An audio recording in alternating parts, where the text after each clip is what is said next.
Hello friends, welcome to ఉద్యోగ అన్వేషణ సమాచారం యూట్యూబ్ ఛానల్. మనము ఏపీడిఎస్కి సంబంధించిన లేటెస్ట్ బ్రేకింగ్ న్యూస్ అయితే తెలుసుకుందాం. సో దీనికి సంబంధించి గతంలో వైఎస్ఆర్సీపీ ప్రభుత్వం అయితే మనకు 6,100 పోస్టులతో అయితే మనకు నోటిఫికేషన్ ఇవ్వడం జరిగిందని.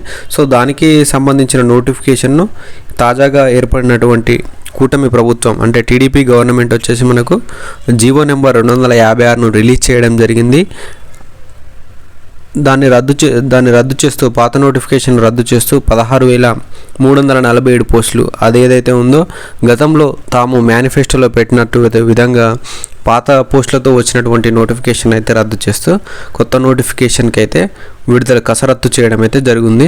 సో దానికి సంబంధించిన ఒక పూర్తి ఇన్ఫర్మేషన్ దాన్ని తెలుసుకుందాం. సో పాత డిఎస్సి రద్దు చేస్తూ జీవో విడుదల ఏపీ ప్రభుత్వం సంబంధించిన ఇన్ఫర్మేషన్ అనేది తెలంగాణకు సంబంధించింది కాదు. సో ఈ ఏడాది ఫిబ్రవరిలో 6,100 పోస్టులతో వైసీపీ ప్రభుత్వం విడుదల చేసినటువంటి డిఎస్సి నోటిఫికేషన్ను పాఠశాల విద్యాశాఖ రద్దు చేయడం జరిగింది.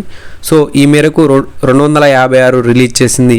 ఇవాళ లేదా రేపు 16,347 పోస్టులతో మెగా డిఎస్సి టెట్ నోటిఫికేషన్ల విడుదలకు ప్రభుత్వం కసరత్తు చేస్తుంది. ఇటీవల రాష్ట్ర మంత్రివర్గం డిఎస్సికి ఆమోదం తెలిపిన విషయం అయితే తెలిసిందండి. సో ఇది మరిన్ని లేటెస్ట్ ఇన్ఫర్మేషన్ అండ్ ఫాస్ట్గా తెలుసుకునేందుకైతే మన ఛానల్ని వెంటనే సబ్స్క్రైబ్ చేయండి. Thank you for watching the video.